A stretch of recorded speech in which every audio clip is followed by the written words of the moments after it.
You said yes when you meant no, and now you are exhausted and quietly resentful, and you cannot even fully explain it because nobody forced you. That right there is people pleasing. And it is costing you more than you realize. Welcome back to Ife Random Reflections. I am Ife, and if you are new here, this is a space for honest conversations about healing and growth.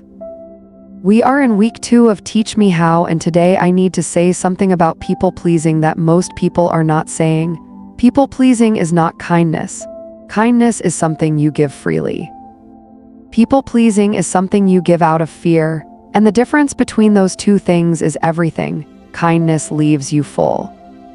People pleasing leaves you drained and wondering why you feel so empty after doing so much for everyone else. There was a version of me who said yes to everything, not because she had so much to give, but because she was terrified of what would happen if she did not. She made herself available at all hours. She swallowed her real opinions so nobody would feel uncomfortable. She laughed off things that hurt her. She made herself smaller in rooms so others could feel bigger, and she called all of that being a caring person. I remember one particular season where I said yes to something I had no capacity for, simply because the person asking sounded a little disappointed when I hesitated. I stayed up finishing it.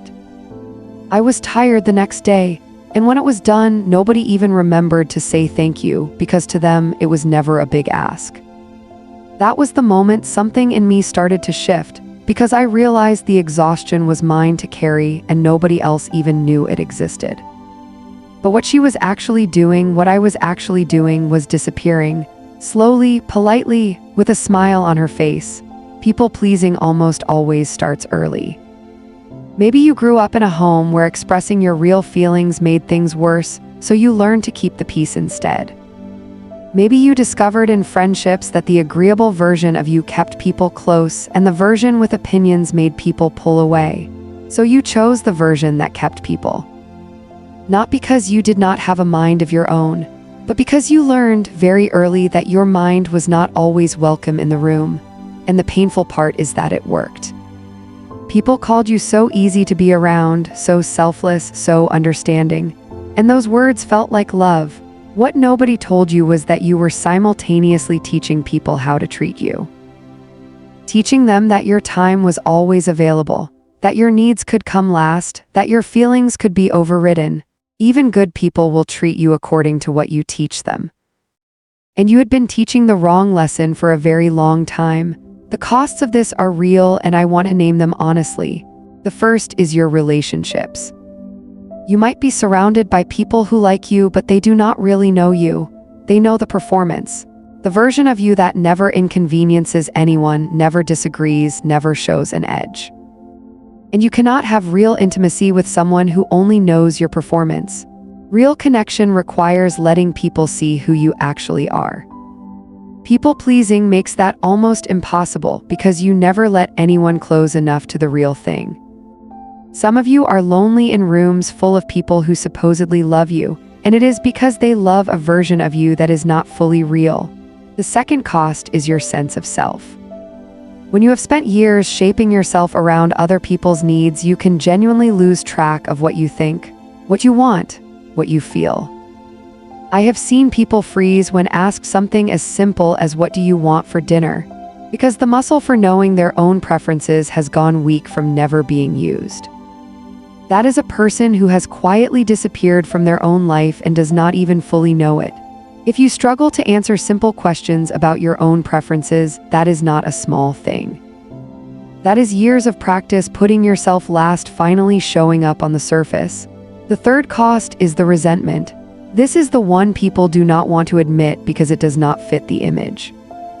If you are so giving and selfless, then why are you so irritated when someone asks for one more thing? The resentment comes because people-pleasing is not really giving.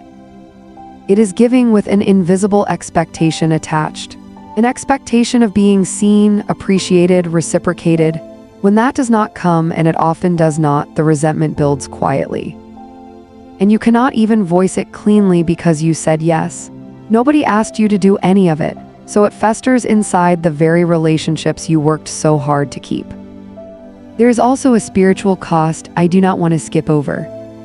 Somewhere along the way, many of us picked up the idea that being a good person, a good Christian, a good friend, means having no limits at all.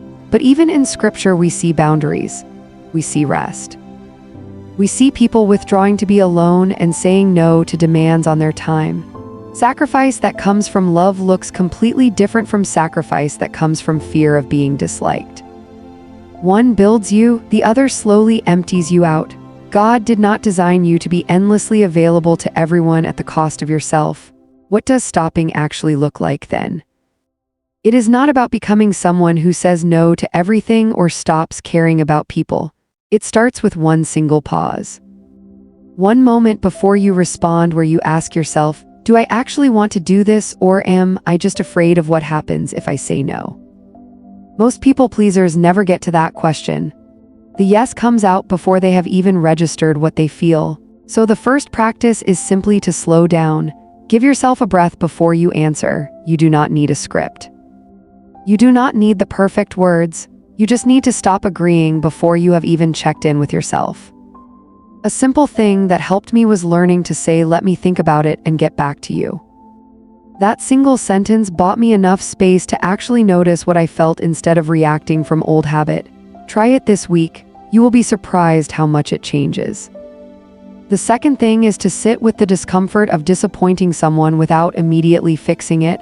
That discomfort is temporary. It feels enormous and then it passes. But the discomfort of consistently betraying yourself does not pass. It piles up. And eventually it comes out in ways that are far harder to manage than a simple no would ever have been. Whether that is burnout or snapping at people who did nothing wrong. Or quietly pulling away from everyone until you feel like a stranger in your own relationships.